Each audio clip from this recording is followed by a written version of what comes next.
convenience aspect of voting for parties. But Yeah, well, like I definitely, said, if I had to choose between what we have now or what you're talking about, I'd of course take what you're talking about over what we have now. So yeah, definitely, either one of those things is a road better than the road we're on. But yeah, I think it's still you want to really magnify the representation. You want to do all the compromising after the guys in, when you want to do all the compromising on the floor of the Congress. I mean, you want it all out front. You want the argument right there in the public. You want it seen. That's where all the shit should happen. Well, what's your asshole jackass bullshit fucker? What, you want to just get kicked out? Okay, fine. Force me to go to the trouble to find your stupid little prick name and kick you the fuck out of the room. I mean, why be such an asshole?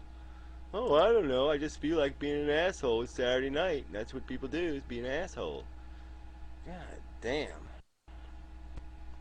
Chris 111111, you fucking retard.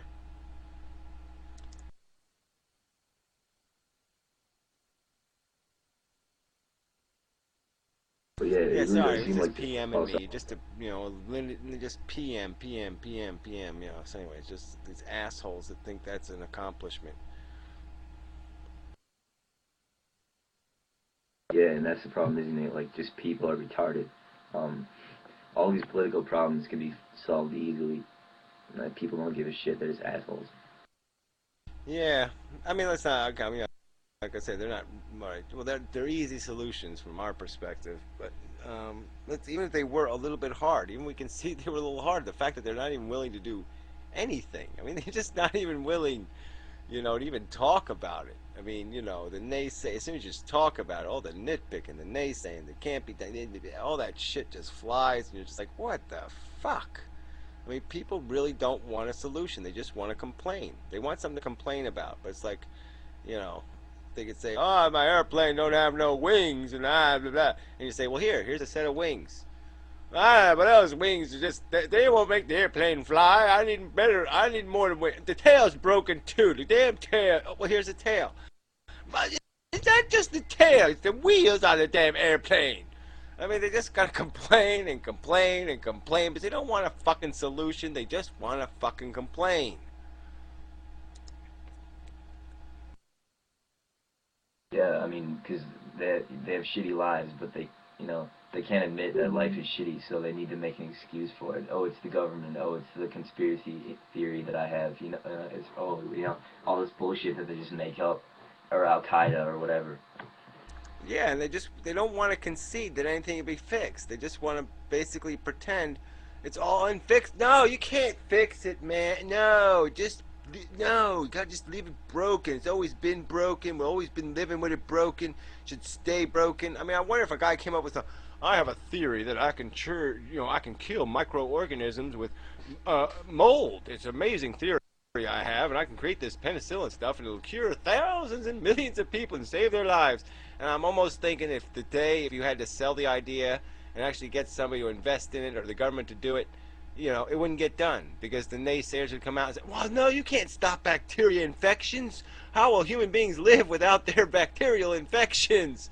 We need our polio. How dare you try to take polio away from us? I mean, it's so bad.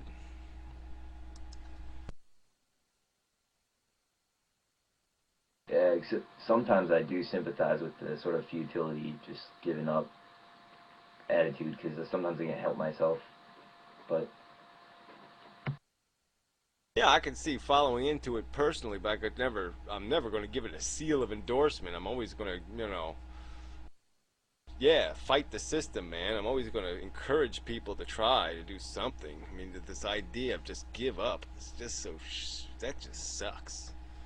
You have to protest. Shut up. Protest.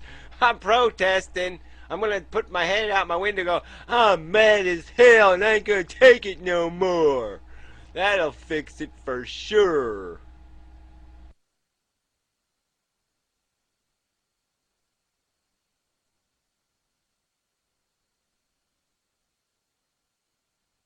When you say that drugs ruined the 60s, I think you're forgetting about the law of unintended consequences. If you took drugs out of the 60s, it would have changed everything. not just the stuff you didn't like. It would have changed everything. I don't know. If you would have kept the sex, you probably would have been okay. All right, keep the sex and the rock and roll, and just you can keep some, do some reefer, but just keep it simple. Keep the drugs simple, and it probably would have been okay. But I mean, this idea, everybody just got a little bit too caught up in their own self-indulgence, and like I said, it got revealed for what it was. Okay, there really wasn't a movement. All there was I'm scared of Vietnam. That's all there fucking was. And you take away the fear, and they all said, show me mine, show me the money. You all of a sudden, all these liberals and these lovers and these let's save the human racers, all of a sudden they turn into a bunch of greedy motherfucking yuppie polyester dance fever assholes. Now remember, I mean, what followed the 60s was motherfucking disco. I mean, you couldn't get more of a reversal.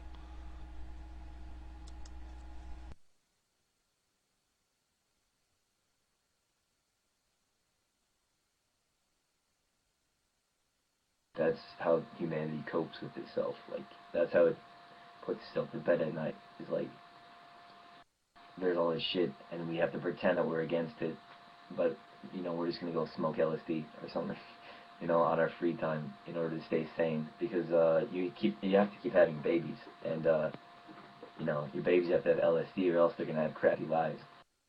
Well, it's the power of the self-interest, I think. It's just the bottom line, is that people will do something when they have a common, their self-interest has a common self-interest. But as soon as it's not a common self-interest, I know, all of a sudden, principle? No, no, no, no. It's not about the principle. It's just about me.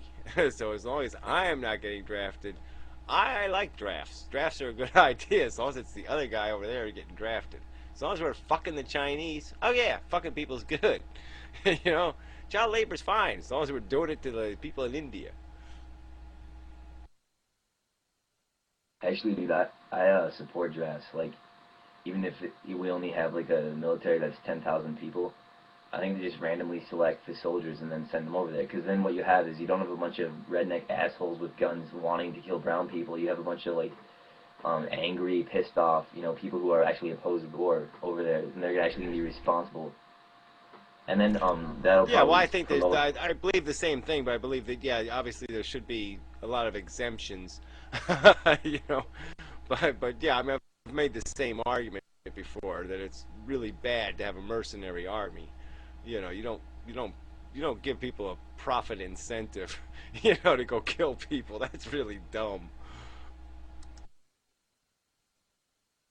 Yeah, and I mean, how hard is it going to be to vote for a war if you think there's a 10% chance that your kid is going to have to get drafted?